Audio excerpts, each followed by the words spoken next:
네, 새해 첫 주일 예배를 드리는 사랑하는 광복교회 우리 모든 성도님들을 주님의 이름으로 축복합니다. 해가 바뀌었지만 올해도 우리는 여전히 코로나 바이러스로 인해서 힘들고 어려운 그런 상황 속에서 이 한 해를 시작했습니다. 이런 상황이 언제 더 좋아질지 또 언제 끝날지 전혀 예측할 수 없는 상황 속에서 그래서 우리가 더 심리적으로 여러 가지로 힘든 것이 사실이지만 그럼에도 불구하고 여러분 우리는 여전히 살아계신 하나님을 신뢰하는 주의 백성들입니다. 그렇다면 삶이 어렵고 힘들다고 불평하고 원망하고 절망하기보다는 이런 상황을 하나님이 허락하셨다면 그 속에서 더 분명한 하나님의 뜻을 찾고 그리고 끝까지 주님의 얼굴을 구하는 가운데 우리들의 믿음이 오히려 더 견고해지고 더 굳건하게 설 수 있는 축복의 기간이 될 수 있기를 축복합니다. 우리가 하나님을 사랑한다면 우리 교회가 하나님의 뜻 가운데 부르심을 받은 그러한 믿음의 공동체라면 하나님께서는 이 모든 것들을 합력하여서 마침내 선을 이루어 가실 줄로 믿습니다. 여러분 기독교 복음의 진수는 예수 그리스도를 믿으면 구원받고 구원받은 하나님의 백성들은 그 말씀을 쫓아서 그 가르침을 따라 순종하며 살아야 한다는 것입니다. 그리고 예수님의 가르친 말씀을 쫓아 그렇게 살아갈 때 성경이 말씀하신 은혜가 임하고 복이 임하는 것이죠. 여기서 복은 하나님께서 믿는 자들에게 베푸시는 구원의 은혜, 최상의 은혜를 말씀합니다. 그리고 이 복은 바로 예수 그리스도를 믿고 그 말씀을 쫓아 행하며 순종하는 그 하나님의 백성들에게 주어지는 복입니다. 마태복음 6장 33절에 보면 예수님께서 너희는 먼저 그의 나라와 그의 의를 구하라. 그리하면 이 모든 것을 너희에게 더해 주신다고 말씀하셨습니다. 여기서 이 모든 것이 뭐예요? 이것은 31절을 보면 먹을 것과 마실 것과 입을 것과 뭐 이런 육신적인 삶에 필요한 모든 것을 의미하죠. 그래서 여기서 그리하면 이 말씀이 말해주는 것처럼 하나님께서는 하나님의 나라와 하나님의 의를 우리의 삶의 본질로 목적으로 그렇게 추구하며 그 방향으로 그렇게 끝까지 살아가는 하나님의 백성들에게 그들의 필요한 필요들을 채워주시고 공급하여 주신다고 하는 그런 조건적인 말씀인 것이죠. 그런데 많은 한국교회 기독교인들은 예수 그리스도를 믿으면 구원받고 믿는 사람은 무조건 복을 받는다 이렇게 생각을 해요. 그리고 여기에서 그들이 생각하는 복의 개념은 성경적인 의미가 아니고 동양의 오복 사상이에요. 그래서 뭐 건강하고 무병장수하고 자식이 잘 되고 뭐 그런 것들이에요. 그래서 어떤 설교자들은 강단에서 그래요. 예수 믿으면 이 땅에서 무조건 잘 되고 죽으면 더 잘 됨을 믿습니다. 그러면 밑에서 성도들이 아멘 하고 난리를 쳐요. 여러분 이게 굉장히 은혜롭게 들리고 그럴듯하게 들릴지 모르지만 굉장히 심각하게 잘못되고 변질된 기독교의 모습이라는 거예요. 이런 잘못된 신앙은 결국은 뭐예요? 그들이 예수님의 가르침을 따라 말씀을 따라 사는 것을 순종하는 것을 외면해버리고 이기적인 탐욕과 이기적인 욕심 이것을 충족하고 이것을 채우는 일에만 역점을 둔다는 것이 문제란 말이에요. 그들은 복을 받기 위해서 믿고 복을 받기 위해서 기도하고 복을 받기 위해서 열심을 내는 거예요. 이런 신앙을 우리가 가리켜서 뭐라 그래요? 기복신앙 그렇죠. 기복신앙은 샤머니즘, 무속신앙과 결이 같습니다. 별로 다르지 않아요. 샤머니즘에서는 뭐예요? 자기가 노력하지도 않고 건강하게 해달라고 성공하게 해달라고 다시 말해서 복을 달라고 열심히 비는 거예요. 선앙당에서 장독대에서 비나이다 계속 비는 거예요. 그래서 여기서 나온 논리가 뭐예요? 지성이면 감천이다. 그러니까 지성을 드리면 열심히 지성을 드리면 하늘이 감동한다. 이게 오늘날 기독교의 속에 그대로 들어와서 뭐예요? 내가 열심히 기도만 하면 하나님이 그 기도에 무조건 응답하신다. 이렇게 바뀌어진 거예요. 그러니까 오늘날 심지어 목사들도 이런 이야기를 강단에서 흥분하면서 열심히 하면서 신앙을 독려하고 그래서 그것을 믿음으로 받아들인 사람들이 교회 속에 열심을 내는 거예요. 하나님의 나라와 그 의를 구하는 일을 외면하면서 무조건 육신의 복만을 추구하는 신앙은 기독교 복음으로부터 아주 멀리 떨어진 샤머니즘 기복적인 신앙인 거예요. 그리스도의 복음은 뭐예요? 내 육신의 복을 구하라는 게 아니고 반대로 예수님께서 말씀하신 대로 남을 위해서 타인을 위하여 낮은 데로 가고 나의 것을 나누어 주고 희생하고 이웃을 용서하고 사랑하고 하나님의 나라를 중심으로 하늘의 가치관을 품고 그렇게 살아가라는 것입니다. 그래서 하나님이 이렇게 복음을 실천하는 그에게 성경이 약속하신 그 축복을 보장하신다는 것이 성경의 원리예요. 그러므로 여러분, 우리의 기도의 중심이 내 육신의 복을 위한 이기적인 기도여서는 안 된다. 물론 그런 기도 우리가 할 수 있어요. 그렇지만 이게 우리의 중심이 되면 안 되고 우리 기도의 본질이 되면 큰일 난다. 기독교 신앙에서 바른 기도는 그 목표와 방향이 오직 예수 그리스도의 구원, 예수 그리스도의 십자가의 복음, 이것이 중심이 돼야 되는, 하나님 나라를 확장하고 이 땅에 하나님의 나라를 세우기 위해 기도해야 되고, 그리고 내 모든 삶이 궁극적으로 그리스도의 복음에 합당한 자로 변화받고 내 중심이 변화받고 거듭나고, 그래서 새로워지고 하나님의 말씀 안에서 순종하는 체질로 그렇게 바뀌어지기를 위해서 내가 기도해야 되는 것입니다.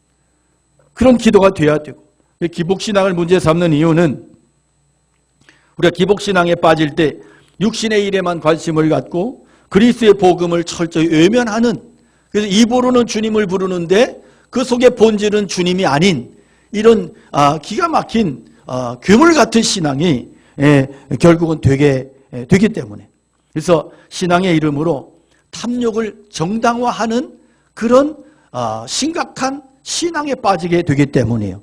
성경은 갈라디아서에서 너희는 성령을 따라 행하라 그리하면 육체의 욕심을 이루지 아니하리라, 이게 복음적인 신앙이에요. 그런데 기복신앙의 가르침은 뭐예요? 성령 충만은 나의 육신의 소욕과 나의 육체의 이 모든 탐욕을, 내 육신의 이 모든 욕구를 성취할 수 있는 능력이다, 이렇게 가르치는 것이 기복신앙이란 말이에요. 많은 사람들이 기복신앙의 문제점들을 지적해 왔지만 갈수록 기복신앙이 위세를 떨치고, 오늘날은 이 기복신앙이 마치 코로나 바이러스처럼 변형이 되고, 바이러스가 이 머리가 좋아가지고 자꾸 변형되는 거예요. 변형되고. 그런데 보면 이 기복신앙이 오늘날 변형된 신앙이 된 것이 뭐냐 하면 번영의 신앙이에요. 성공의 신앙이에요. 그래서 이렇게 자리를 잡아버린, 지금 한국교회는 무엇보다 먼저 기복신앙 벗어나려고 노력해야 됩니다. 그래야 교회가 그리스도의 복음 위에 바로 설 수 있습니다. 샤머니즘을 통한 기복신앙과 함께 한국교회 신자들의 신앙에 적지 않은 막대한 영향을 끼친 것이 불교의 사상들이죠. 그러니까 기독교는 이 땅에 들어오면서 무속신앙이 가장 강력한 힘을 미쳤고, 그리고 또 영향을 미친 것이 불교의 사상들이에요. 그 중에 대표적인 사상이 뭐냐 하면 인과응보 사상. 그래서 오늘날 많은 신자들은 이 인과응보 사상을 마치 성경적이고 복음적인 신앙의 논리인 것처럼 착각하고 받아들이고 있는 거예요. 그래서 우리 한국교회 신자들의 뇌리 속에 아주 깊이 뿌리 박혀 있는 사상 가운데 하나가 뭐냐 하면 이 인과응보 사상이에요. 그래서 어이없게도 신앙생활을 오래 하고 자신이 하나님의 사랑을 많이 받고 있고 그렇게 믿는 사람들에게 이 인과응보의 병적인 증세들이 굉장히 많이 나타납니다. 인과응보 사상은 성경에서 이 율법주의와 공로주의와 맥을 같이 합니다. 그래서 구약의 율법주의하고 그 결이 비슷해요. 그래서 어떤 사람은 내가 혹은 내 곁에 어떤 사람이 어려움을 당할 때 하나님께 죄를 지어서 벌 받는 거야, 하나님이 치신 거야, 뭐 이렇게 생각하는 경우들이 많습니다. 자, 욥이 고난 당할 때요, 욥기를 보면 그 친구들이 어떤 반응을 보여요. 욥기 4장 8절에 보면 내가 보건대 악을 밭갈고 독을 뿌리는 자는 그대로 거두나니, 이게 인과응보. 그러니까 네가 지금 그렇게 된 것은 죄의 결과다. 너는 하나님이 네 죄를 보고 치신 거야. 이렇게 해석을 하는 거예요. 8장 4절에 보면 그 자녀들, 네 자녀들이 주께 죄를 지었으므로 주께서 그들을 그 죄에 내버려 두셨다. 야, 네 자식들이 다 죽었잖아. 죄값으로 죽은 거야. 이웃에서 교통사고나 큰일을 당했어요. 봐라, 신앙생활 똑바로 해야지. 그러니까 그런 일이 일어나잖아. 이렇게 해석하는 거예요. 욥기 11장 11절에 보면 하나님은 허망한 사람을 아시나니 악한 일은 상관하지 않으시는 듯하나 다 보시느니라. 하나님이 어떤 분이신데 하나님이 정확하시잖아, 정확히 치시잖아, 이런 식의 해석이에요. 그러니까 한마디로 지금 네가 당하는 모든 결과는 다 뭐다? 인과응보다. 과연 이런 관념이 옳은 분석이고 옳은 판단이고 옳은 태도일까요? 여러분, 신앙에 있어서. 먼저 인과관계의 도식을 내 자신에게, 여러분 스스로에게 적용을 해보세요. 공의, 공정이란 잣대를 내 자신에게 엄중하게 들이대 봅시다. 요즘에 정치가 굉장히 지금 집권당이 굉장히 이 궁지에 딜레마에 빠진 게 뭔지 아시죠? 정의, 공정을 외쳤는데 정의롭지도 않고 공정하지도 않은 거예요. 그런데 인간은 다 그래요. 거기서 거기야. 그러니까 차라리 정의, 공정을 외치지 않았으면 욕을 덜 먹는데 그 정의, 공정을 외쳐놓고 정의롭지도 않고 공정하지도 않으니까 욕을 바가지로 먹는 거예요. 여러분, 내 자신이 공정한 것 같아요? 내 자신이 정의로운 것 같아요? 내가 하나님의 말씀을 가지고 감히 다른 사람을 이렇게 잣대로 판단할 수 있다고 생각하세요? 내 자신에게 보면, 내 자신에게 이 도식을 도입해 보면 나는 내가 불의하고 내가 악한 것을 내가 알아요. 내가 가장 잘 알아. 내가 숨쉬고 존재하고 아직까지 이렇게 살아있는 것이, 그러면 저 사람은 그래서 저 사람은 망했고 나는 정말로 공정해서, 나는 정의로워서, 그래서 나는 공의에 부합해서 나는 그러면 이렇게 멀쩡히 살아있는 거예요? 내가 지금 이렇게 존재할 수 있는 근거가 과연 인과응보로 설명이 가능하냔 말이에요. 결국 정말로 내가 나의 선함과 의로움의 결과로 내가 여기에 이렇게 서 있는 거예요? 여러분이 이렇게 예배를 드릴 수 있는 거예요? 여러분, 내가 구원받아서 하나님의 자녀가 되었다. 이것이 어떻게 인과응보로 설명이 되느냐는 거예요. 대답해 보세요. 예수님께서 마태복음 7장에서 말씀하세요. 어째서 형제의 눈 속에 있는 티는 보고 너의 눈 속에 있는 들보는, 대들보는 깨닫지 못하느냐? 보라, 네 눈 속에 들보가 있는데 어째서 형제에게 말하기를 나로 네 눈 속에 있는 티를 빼게 하라 하겠느냐? 의식하는 자요, 먼저 네 눈 속에 들보를 빼라. 그 후에야 밝히 보고 내 형제의 눈 속에서 티를 뺄 수 있을 것이다.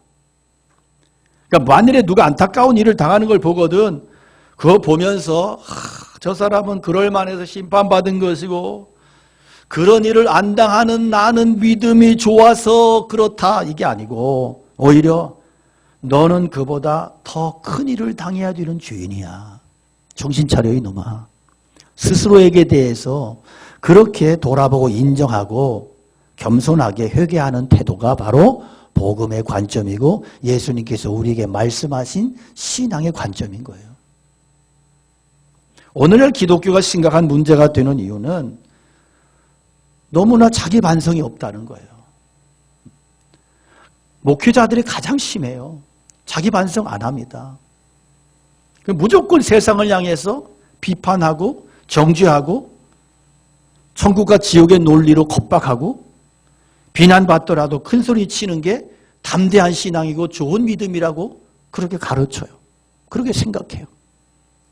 교회가 그런 식으로 나가는 거예요. 그러다 보니까 교회 속에서 그렇게 회개의 신앙을 말하면서도 정작 진짜 회개는 없어요. 대부분의 신자들이 회개의 말씀을 자신에게 적용하지 않고 살아요.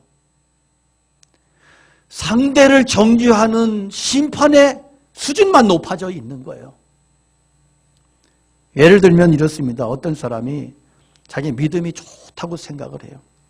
남들이 볼 땐 참 형편없는데 자기는 믿음이 좋다는 착각 속에 살아. 근데 이 사람 주변에 어떤 사람이 안타까운 일을 당했어요. 그러면 이 사람 입에서 당장 어떤 말이 튀어나와요? 내 그럴 줄 알았다. 그럴 줄 알았대요. 하나님이 너 치실 줄 알았대요. 안타깝게도 이런 구제불능병에 걸린 신자들이 많아요. 그러니까 자기가 당하는 것은 하나님의 사랑하시는 그러한 하나님의 사랑이고 남들이 당하는 것은 하나님의 심판이래요. 이런 이중적인 잣대를 가지고 신앙생활하는 사람들이 얼마나 많은지 몰라요. 정치하는 사람들하고 뭐가 달라요? 똑같이 이중적인 잣대로 살아가는. 이것을 가리켜서 예수님께서 이 독사의 자식들아, 의식하는 자들아, 위선자들아 책망하신 거예요. 우리 코로나에 대한 해석도 마찬가지예요. 어떤 사람들은 이런 일을 하나님이 심판이다, 하나님의 심판이라고 막말을 하고 다녀요. 그런데요, 정작 그 논리를 자신에게는, 자신의 교회에게는 적용을 안 해요. 자신들과 자기의 교회만큼은 거룩하고 온전한데 당신들만 틀렸대요. 우리는 교회가 세상을 향해서 얼마든지 폭력을 행사할 수 있다는 거 아셔야 됩니다. 그러니까 우리가 복음을 전한다는 이름으로 폭력을 행하면 안 된다. 열심히 복음을 전할 수 있어요. 그러나 그 방법이 폭력적이 되면 안 된다. 제가 오늘 이 본문을 설교하면서 기복신앙과 인과응보라고 하는 문제를 다루는 이유는, 이런 문제는 오늘 우리가 코로나 시대를 살아가면서 우리가 바른 복음적인 신앙으로 온전히 세워지지 아니하면 마치 모래 위에 지은 집처럼 정신없이 흔들리고 무너져 내릴 수밖에 없단 말이에요. 아니 어쩌면 이 시대에 복음의 기초 위에 세워지지 않은 그런 신앙들은요, 코로나로 인한 이 팬데믹 상황 앞에서 여지없이 무너질 수밖에 없다. 여지없이. 분명히 기억할 것은 구원의 복음은 율법이 아니에요. 기독교 신앙은 율법이 아니고 십자가의 복음을 믿는 거예요. 예수 그리스도의 십자가를 통한 속죄와 이를 통한 구원의 교리를 이해하고 받아들이지 못한다면 우리는 결국 바른 신앙을 소유할 수 없고 세상을 이길 수 없습니다. 오늘 본문을 통한 성경의 질문은 명확해요. 그것은 과연 오늘 내가 구원을 받은 것이 인과응보의 논리로 설명이 가능하냐 하는 거예요. 바울 사도는 바로 이 구원의 문제를 선조들의 예를 들면서 심각하게 다루고 있습니다. 하나님께서 이삭을 택하시고 이스마엘을 버리셨는데, 자, 우리가 어떤 사람은 그래요. 이삭은 적자이기 때문이고 이스마엘은 서자이기 때문에 버림을 받았다. 이게 맞아요, 틀려요? 자, 그러면 에서와 야곱은 둘 다 한 배에서 낳았는데 에서는 버림받고 야곱은 택함을 받았단 말이에요. 이건 뭐예요, 그러면? 이 서자와 친자의, 적자와 서자의 그런 차이로 설명이 되느냐? 그 질문하는 거예요. 그러니까 이런 식의 기준은 무의미한 거다. 무의미한 거다. 때문에 이런 사실들은 우리를 굉장히 당혹하게 합니다. 죽고 사는 중요한 문제인데 선택과 유기, 선택받고 버림당하고 영생받고 영벌을 당하고, 이게 결정되는 중요한 사건인데 보니까 공정한 기준이 없어. 공정한 조건이 공정하지가 않아. 그래서 하나님 불의하시네, 하나님 불공평하신 분이네 이러면서 봐라.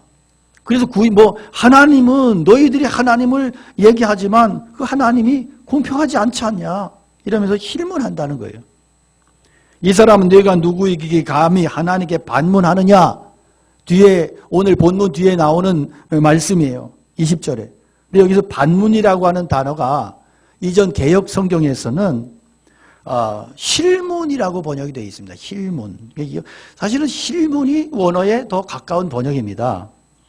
힐문이 뭐예요? 트집 잡아서 깐족거리면서 따져 묻는 거예요. 이게 이제 힐문이에요. 그렇기 때문에 바울 사도는 하나님의 구원 사역 앞에서 하나님이 불의하시다라는 반응이 당연히 나올 것을 예견하면서 먼저 이렇게 선수를 치고 있는 거예요. 오늘 14절에 그런즉 우리가 무슨 말하리요? 하나님께 불의가 있느냐? 그럴 수 없느니라. 20절의 말씀 보면 이 사람아 네가 누구이기 감히 하나님께 반문하느냐 실문하느냐 지음받은 물건이 지은 자에게 어찌 나를 이같이 만들었다고 말하겠느냐. 하나님은 부르기가 없다. 피조물인 인간이 창조주 하나님을 향해서 어찌 그렇게 할 수 있냐고 반문할 수 없다는 거예요.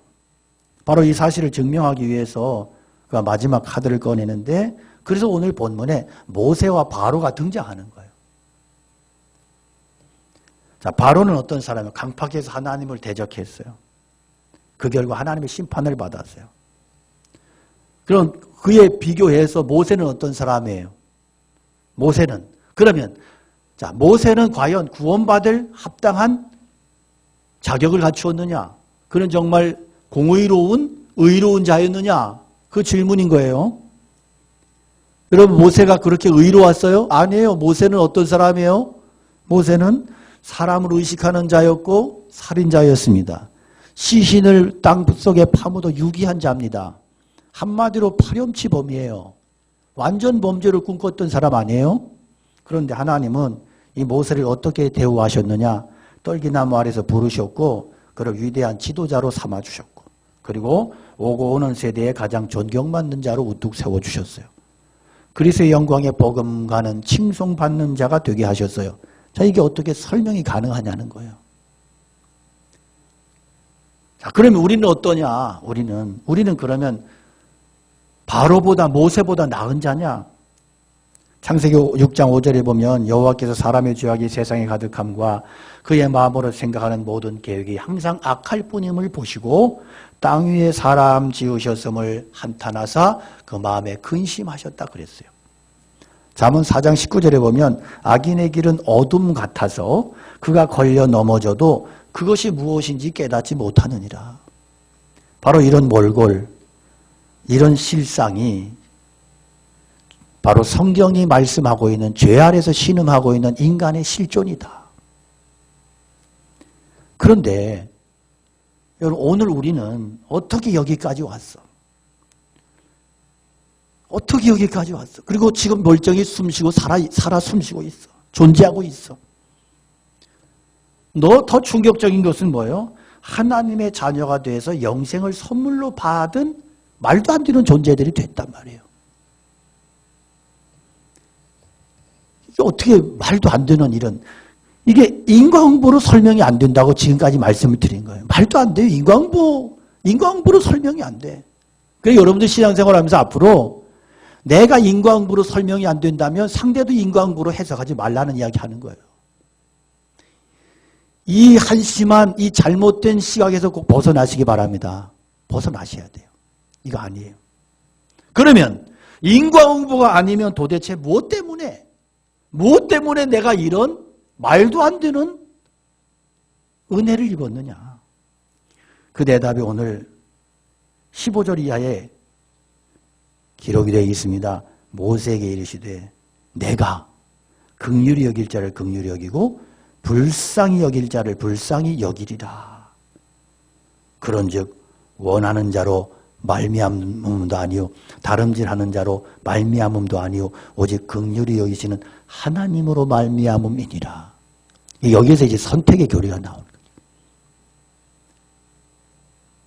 하나님이 말씀하시는 거예요. 야, 인과응보 아니야. 내가 긍휼히 여길 자 긍휼히 여겨서 모세 불러준 거고 그리고 불쌍히 여길 자를 불쌍히 여겨서 그를 불러서 변화시켜 주신 것이다. 너도 마찬가지다. 너도 동일하다. 그 말씀이에요. 내가 지금 여기에 존재하고 구원받아 하나님의 자녀가 되고 영생을 선물로 받고 이것은 인과광대의 도식 때문이 아니다. 오직 뭐예요? 긍휼히 여기시는 하나님의 은혜의 결과다.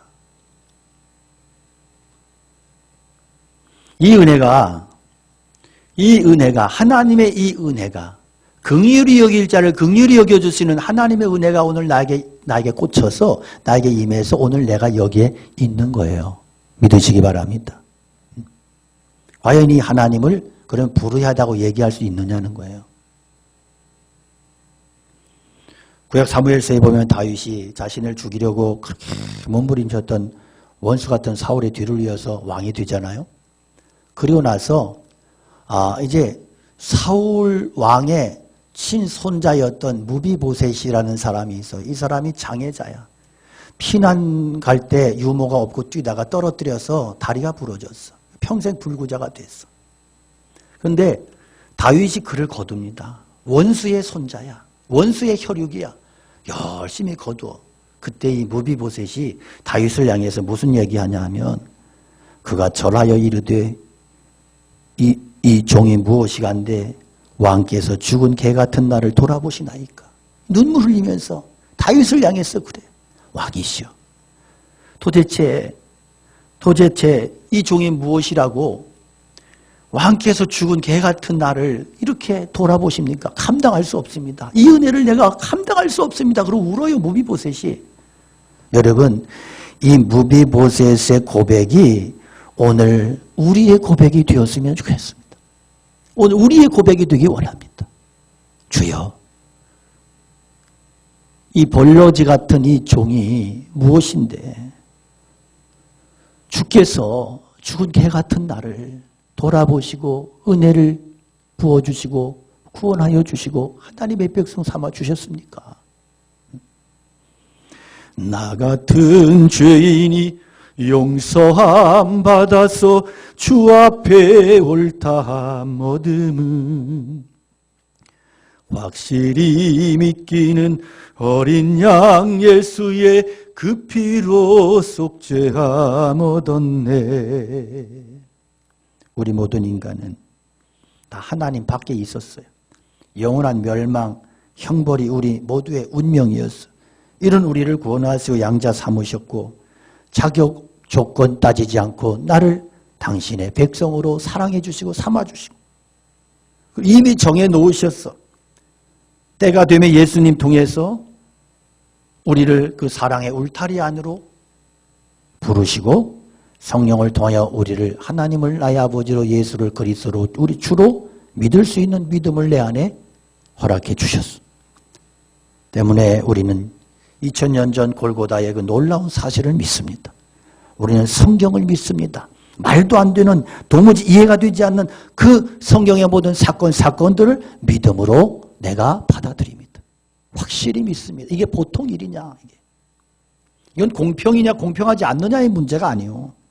은혜의 문제예요. 은혜의 문제.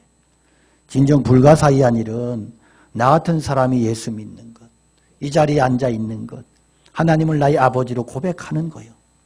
믿는다는 것, 이것은 진정 은혜입니다. 우리 예수 믿는다는 거, 이게 가장 큰 은혜 중에 은혜입니다. 그래서 은혜 없이는 기독교를 설명할 수가 없어. 은혜 없이는 내 인생이 해석이 안 돼. 그래서 기독교를 은혜의 종교다 그러는 거예요. 그리고 바로 이것만이 기독교 신앙의 가장 큰 복이에요. 기독교 신앙은 이 복음의 축복, 구원의 절대 가치를 위해서 다른 모든 것들을 하찮게 여기는 거예요. 포기하는 거예요. 그래서 예수님께서 마태복음 13장을 통해서 천국을 하나님의 나라를 비유하시며 설명하시면서 천국은 마치 밭에 감추인 보화와 같으니 사람이 이를 발견한 후 숨겨두고 기뻐하며 돌아가서 자기의 소유를 다 팔아서 그 밭을 샀느니라. 또 천국은 마치 좋은 진주를 구하는 장사와 같으니 극히 값진 진주 하나를 발견하며 가서 자기의 소유를 다 팔아서 그 진주를 샀느니라. 이게 복음이에요. 복음. 그러니까 복음은 이 땅을 포기하고 하늘을 얻는 거예요. 세상을 포기하고 하나님을 얻는 거예요.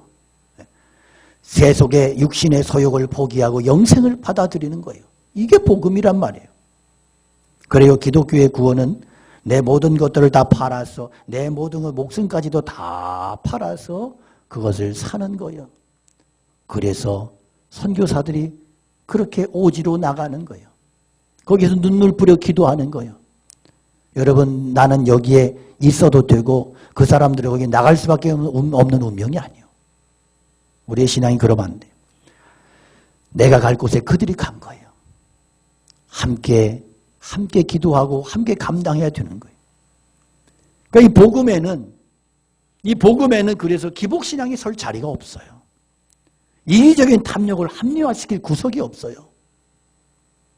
예수님을 믿되 여러분 똑똑하게 믿는 새가 되기 원하고, 그래서 이 코로나 팬데믹, 이 코로나 사태 속에서 우리가 오히려 복음적인 신앙으로 온전히 굳건히 설 수 있기를 축복합니다. 내 안에 기복적인 신앙이 썩은 누룩과 복음이 아닌 모든 썩은 누룩들을 제하여 버리고 오직 예수 그리스도로 말미암는, 복음으로 말미암는 구원의 은혜에 대한 감격과 감사로 충만한 새가 되기를 축복합니다.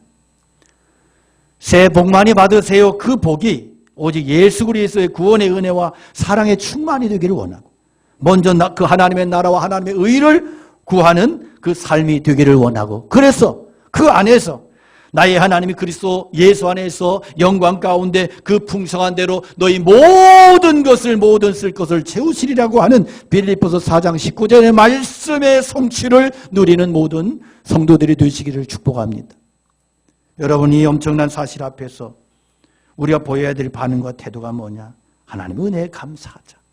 또 겸손하자. 겸손하자. 그리고 고난 앞에서도 인내하며 넉넉히 이겨내자. 결국은 하나님이 선을 이루어 가실 것을 믿습니다.